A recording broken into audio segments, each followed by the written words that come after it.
Bem-vindos e bem-vindas a Urucuia, um podcast feito para te ajudar a ler Grande Sertão Veredas e outras obras do nosso amado João Guimarães Rosa. Eu sou o Marcos Alvito. Oi, pessoal! O episódio 2 do Urucuia Podcast, que a gente traz hoje, o programa de hoje, é a primeira parte de uma conversa inventada com o nosso amado mestre João Guimarães Rosa. Como assim uma conversa inventada? Não foi inventada totalmente da minha cuca, da minha cabeça, tá? Na verdade, eu procurei utilizar ao máximo o material deixado pelo próprio Rosa. Que material é esse? A gente tem entrevistas dadas por ele, né? Tem breves entrevistas em vídeo na TV alemã, e é um jornalista argentino, a gente só tem essas duas, mas tem várias entrevistas que foram publicadas em jornal, que foram publicadas em livros. A mais famosa é do Günter Lorenz, né, que foi uma grande conversa que durou horas e horas, e é uma conversa que o Rosa revela muita coisa sobre ele, sobre a vida dele, sobre a escrita, sobre a obra dele, de uma maneira geral.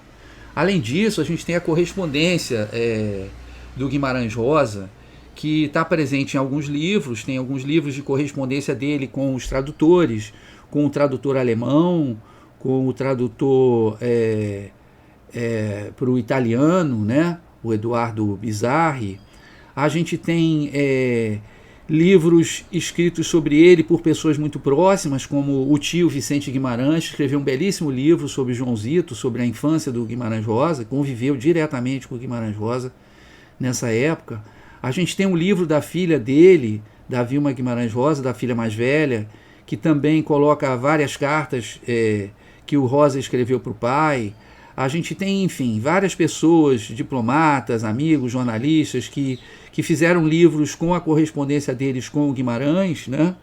Eu também fui a um arquivo de Minas Gerais ler algumas cartas, ler as cartas que estavam disponíveis lá. Então, com todo esse material, mais o que aparece nos próprios livros, não é? Eu inventei uma conversa com o Guimarães totalmente dentro do espírito do que ele disse, do que era, né? Tive que preencher as lacunas para ficar parecendo uma conversa. Então, ela é uma conversa inventada, mas ela não é conversa falsa, né? E qual é o propósito? Na verdade, vão ser 4 episódios dedicados a essa conversa com o Guimarães. É que o próprio Guimarães Rosa apresente, né, a sua obra, os seus livros, a sua vida, as suas influências, né, que vocês que estão ouvindo o podcast conheçam um pouco mais do Guimarães Rosa através dele mesmo, né, de uma maneira agradável, como um bate-papo, né. Então, nessa primeira parte da conversa, ela cobre toda a infância do Guimarães Rosa, que foi até os 9 anos em Cordisburgo, depois a sua ida para Belo Horizonte, né, quando ele terminou de fazer o ensino primário na Escola Afonso Pena, perto da Praça da Liberdade, e depois o período que ele teve no Colégio Arnaldo, um colégio importantíssimo, criado, né, por padres alemães, uma instituição de excelência, e onde ele estudou, né, até fazer as provas e depois entrar na Faculdade de Medicina. Mas essa parte da Faculdade de Medicina já fica para a segunda parte do episódio, né?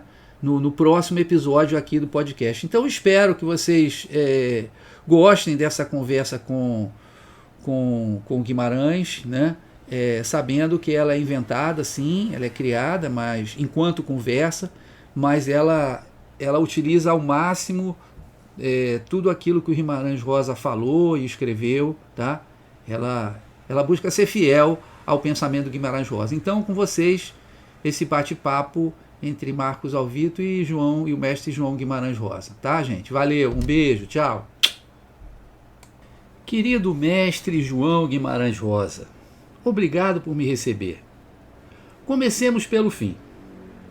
Muitos dizem que o senhor já sabia que morreria depois da sua posse na ABL e que por isso teria adiado a posse por 4 anos. Sempre fui místico e, graças a Deus, tudo é mistério. Mas neste caso, foi somente uma questão médica. E eu, que me formei em medicina e exerci a profissão por alguns anos, tenho certeza disso.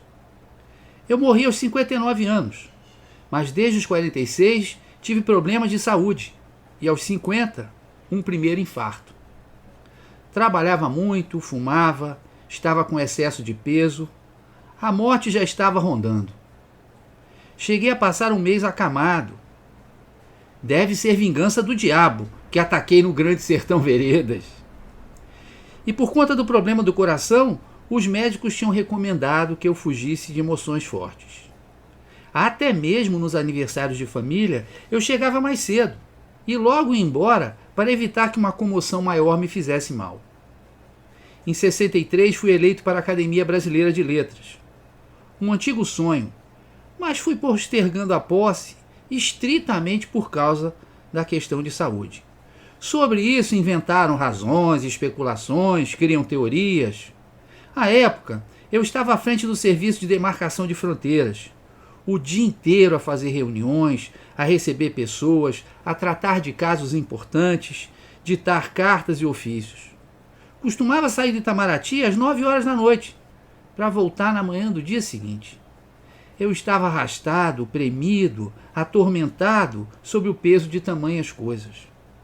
O resultado disso tudo? Pouca saúde, pressão alta, me amparando a mim mesmo, segurando-me contra as sacudidelas. Pensei até que fosse morrer durante o discurso de posse. Tanto que consultei meu amigo Pedro Bloch, que também é médico, e me deu orientações para controlar a voz, a respiração e a velocidade da leitura.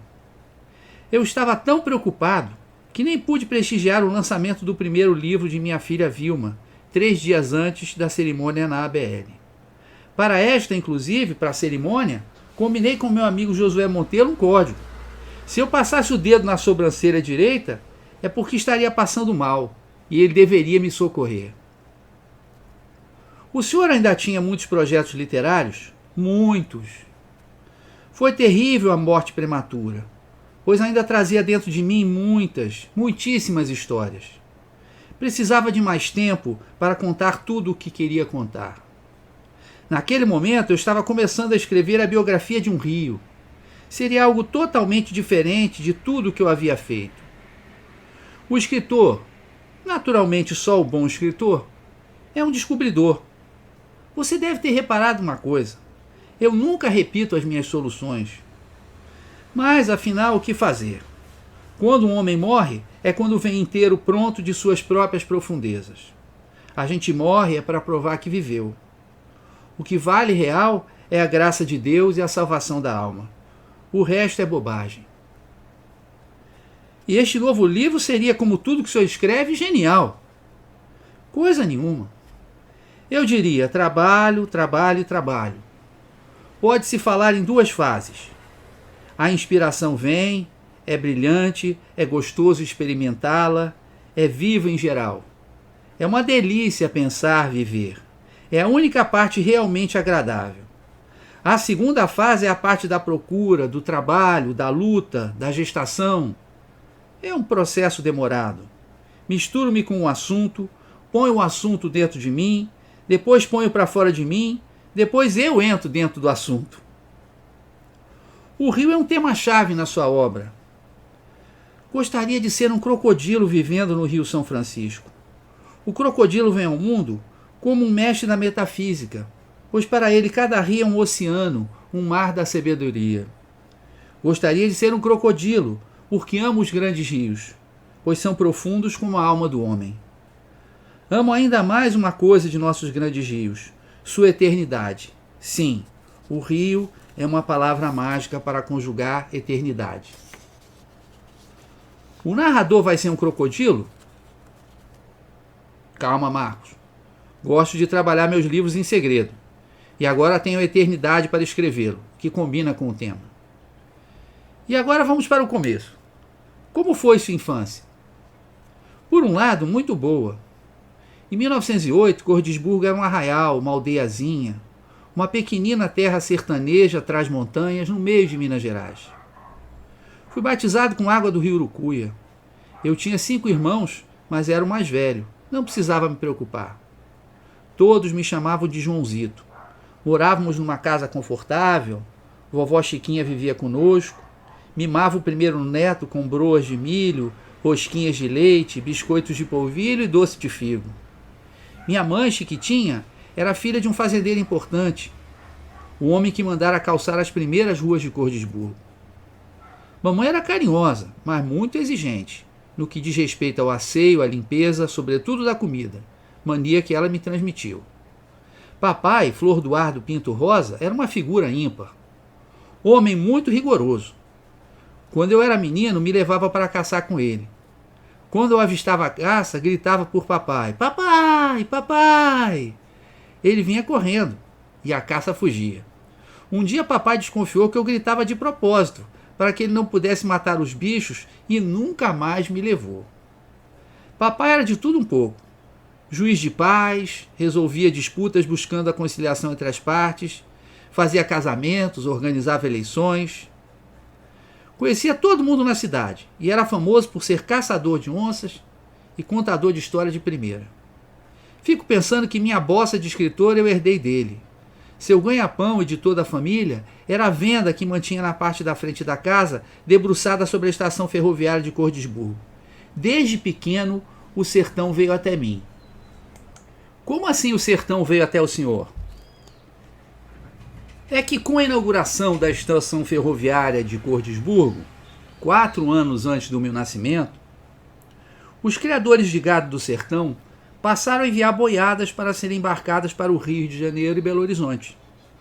Os fazendeiros de Cordisburgo logo perceberam que era um bom negócio comprar aqueles bois castigados pelos longos percursos, engordá-los e depois enviá-los com lucro para as grandes cidades. Os vaqueiros, trajes de couro cobertos de poeira de cima embaixo, suados, cansados, assim que despachavam sua carga, iam beber na venda do meu pai. Eu, ainda pequeno, ficava tentando alcançar o balcão para ouvir as muitas histórias, que iam se tornando mais livres e pesadas, falando de violência e mortes, à medida em que a cachaça ia fazendo efeito. E havia ainda os mascates, caçadores, tropeiros. Papai cansou de me chamar de especula e de me mandar sair dali e cuidar dos meus assuntos. Ganhei muito tapa na cabeça por causa disso. Mas depois, ele mesmo acabava me contando a maioria das histórias. E o senhor acha que essas histórias ouvidas na venda de seu fulô influenciaram a sua literatura? Claro. Claro. Eu trazia sempre os ouvidos atentos, escutava tudo o que podia e comecei a transformar em lenda o ambiente que me rodeava. Quem cresce em um mundo que é literatura pura, bela, verdadeira, real, deve algum dia começar a escrever. Nós, os homens do sertão, somos fabulistas por natureza. Está no nosso sangue narrar histórias. Desde pequenos, estamos escutando as narrativas multicoloridas dos velhos, os contos e lendas. E também nos criamos em um mundo que às vezes pode se assemelhar a uma lenda cruel. O sertão é de suma autenticidade total. Levo o sertão dentro de mim. Olhe, até mesmo em Cordisburgo eu encontrei matéria-prima para meus futuros livros. Veja se reconhece esta canção. Eu já vi um gato ler e um grilo sentar escola. Nas asas de uma ema, jogasse o jogo da bola. Dar louvores ao macaco só me faltava agora. Acender vela sem pavio, correr para cima a água do rio, o sol a tremer com frio e a lua a tomar tabaco. Reconheço, mestre. É a canção entoada pelo cego Paranhão Augusto em A Hora e Vez de Augusto Matraga, não é? Exatamente, moço. Pois essa canção era de seu Emílio, um cego com quem papai gostava de conversar. Papai presenteava o pobre com víveres e dinheiro, e acabou por decorar a letra e colocá-la no papel. Mais tarde, a aproveitei na última novela de Sagarana. Quando o senhor começou a compor as suas próprias histórias? Desde pequeno, muito menino, eu brincava de imaginar intermináveis histórias, verdadeiros romances. Quando comecei a estudar geografia, colocava as personagens e cenas nas mais variadas cidades e países. Um faroleiro na Grécia que namorava uma moça no Japão, fugiam para a Noruega, depois iam passear no México, coisas desse jeito, quase surrealistas. O senhor falou do lado bom da infância, e o outro lado? Eu era um menino calmo, calado, voltado para dentro. Aprendi a ler sozinho aos 6 anos. Acordava de madrugada para ficar a sós com os meus livros. Sentava feito Buda e mergulhava na imaginação. O que mais me interessava era me isolar. Trancava-me no quarto, deitava-me no chão a imaginar histórias. Mesmo quando me levavam para jogar futebol ou caçar passarinho, logo eu escapava. Pegava um galho e começava a desenhar minhas histórias, brincava com formigas, enfim, entrava no meu mundo. Puxava sabugos de milho feito boizinhos de carro. Aproveitava um fiozinho d'água e mudava-lhe o curso, fazendo-o de Danúbio ou de São Francisco, com todas as curvas dos ditos, com as cidades marginais marcadas por pedrinhas. Tudo isso sob o voo matinal das maitacas. À noite, feito menino do conto Às Margens da Alegria, adorava ficar vendo a luzinha verde dos vagalumes. Sem falar no papagaio que havia lá em casa, e adorava gritar meu nome. Joãozito! Joãozito! E não era o único bicho que tinha lá em casa, não. Havia um viadinho que escapou de ser caçado por papai, 3 perdizes, 2 saguis que alegravam a todos, uma cabra e seus 2 cabritinhos e um carneiro branco. Isso sem falar em pombos, patos, marrecos e em barulhentas galinhas da Angola. E nos 2 perdigueiros caçadores auxiliares de papai. Parece uma infância bem feliz, mestre. É um tempo de coisas boas, mas sempre com pessoas grandes incomodando a gente, interferindo, estragando os prazeres. Recordando o tempo de criança, vejo por lá um excesso de adultos. Todos eles, mesmo os mais queridos, ao modo de soldados e policiais do invasor em pátria ocupada. Fui rancoroso e revolucionário permanente. Acho que na vida da criança existe um excesso de adultos invadindo. Um dia, ainda hei de escrever um pequeno tratado de brinquedos para meninos quietos. O pior foi quando o papai colocou meu tio Vicente, 2 anos mais velho que eu, para tentar me levar para o bom caminho. Jogar futebol, caçar passarinho, tomar banho de rio, tudo que não envolvesse ficar segurando o livro o dia inteiro. Como assim, mestre? Eu lia sem parar, de tudo um pouco. Mas li muitos livros de cavalaria quando era menino. Certa vez, para fugir de interrupções indesejadas, me escondi dentro de um grande armário que havia na venda e acabei dormindo. Ficaram me procurando, super preocupados. Quando me encontraram, eu estava lá, abraçado com o livro. Sozinho, comecei a estudar francês, história natural, geografia, vivia cercado de mapas e de coleções de folhas e insetos. Com 8 anos, eu já brincava de escrever jornais completos, com artigo de fundo, conto, noticiário, sessão humorística e crítica de costumes sociais. Comprei uma gramática alemã e até no intervalo dos jogos com outros meninos eu estudava. Mas papai ficou preocupado mesmo quando me viu regendo missa em latim no quintal para os meus irmãos, com minha irmã Maria Luísa de Sacristã. Então o mais velho dele ia ser padre? Mas por que esse interesse na religião? Primeiro, pela influência de Dona Chiquinha, minha avó materna. O quarto dela era um grande altar para todos os santos. E sabe como é a relação da avó materna com o primeiro neto. Mas o decisivo foi o contato com o frei franciscano Canisius Wetmulder, que passou a me ensinar holandês, francês e alemão. Durante a Primeira Guerra Mundial, eu e ele marcávamos com alfinetes de cabeça a movimentação das tropas em luta e elaborávamos táticas que levassem à vitória dos aliados contra os alemães. A minha relação com a religião católica passou a ser muito forte. Mas, tirando a infância, deixei de ser estritamente católico. Sou profundamente religioso, ainda que fora das fileiras de qualquer confissão ou seita. Antes, talvez, como o Riobaldo do Grande Sertão, pertença a todas. Beba água de todos os rios. Já vamos chegar no Grande Sertão, meu interesse maior. Mas o senhor fez parte dos seus estudos em uma importante escola católica, não foi? Sim. Com 9 anos incompletos, eu fui para Belo Horizonte por influência do meu padrinho e avô materno, Luiz Guimarães, que percebeu minha vocação para o estudo. Em Belo Horizonte, concluí o curso primário no grupo escolar Afonso Pena, pertinho da Praça da Liberdade. Continuava a estudar línguas e aproveitei a passagem de um técnico japonês para aprender rudimentos da língua nipônica. Em seguida, a família me colocou em um colégio interno em São João del Rei, mas eu não suportei a comida gordurosa. Sou filho de Dona Chiquitinha e voltei para Belo Horizonte. Foi aí que ingressei no Colégio Arnaldo, uma instituição criada por padres alemães quase que ao mesmo tempo em que a cidade foi inaugurada. Ali eu me senti totalmente à vontade, já que a língua alemã não era segredo para mim e os estudos eram muito valorizados. Mas nem tudo foram flores. Certo dia um colega me agrediu e eu revidei. Me tomara por culpado e eu, não aceitando a injustiça, cheguei a fugir do colégio. Logo me tornei um dos primeiros alunos, ao mesmo tempo em que era coroinha da matriz de São José. Estudava violino, um pouco por gosto, mas também por paquerar uma prima, que foi minha primeira paixão. Aos domingos, eu comprava pastéis de carne, empadinhas de camarão com azeitona, uma garrafa de limonada e doces. Com esse farnel, ia até a biblioteca municipal e passava o dia inteiro lendo até a hora de fechar. Certa vez um sujeito quis me repreender por estar comendo dentro da biblioteca, e os funcionários me defenderam, dizendo que eu lia em inglês, francês e alemão, e que só levava farnel para não perder tempo, era verdade, e poder ler sem interrupções. E depois do Colégio Arnaldo? No fim de 1924, fui fazer os exames oficiais do Ginásio Mineiro, que à época incluíam provas escritas e orais. Ninguém nunca havia tirado 10 na prova oral com o examinador encarregado naquele ano.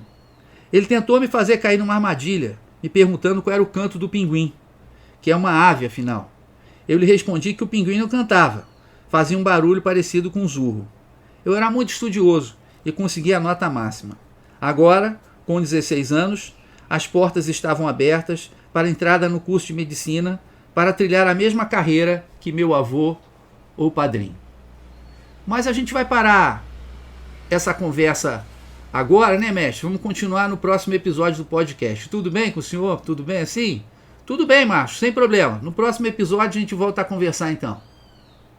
Bom, pessoal, espero que vocês tenham gostado. Essa foi a primeira parte da conversa com o João Guimarães Rosa. Essa conversa tem 4 partes. A primeira, então, que vocês acabaram de ouvir, ela vai da infância até a adolescência, até o momento que ele passa nos exames do Ginásio Mineiro e está pronto para entrar na Faculdade de Medicina. A parte 2, que vai ser o episódio 3, ele vai falar da Faculdade de Medicina, vai falar do seu trabalho como médico, dos primeiros anos do seu trabalho como médico, vai falar da entrada na carreira diplomática e também na publicação do seu primeiro livro, Sagarana. Então, a gente se vê no próximo episódio. Tá bom, gente? Um beijo, então. E não, peraí, esqueci de falar. E agora eu deixo vocês com a belíssima música Acordais, do álbum do mesmo nome, que está no Spotify, do meu amigo Alex Rocha e da Joyce Carvalhais. Esse lindo trabalho que eles fizeram. Vale a pena ouvir não só o Acordais, mas o álbum todo. É um álbum assim, né? Para tomar café, comer uma broazinha de milho, ficar tranquilo ouvindo, é uma paz, parece que você é levado para um outro mundo, né? Então, com vocês, Acordais. Um beijo, gente, até o próximo episódio, valeu!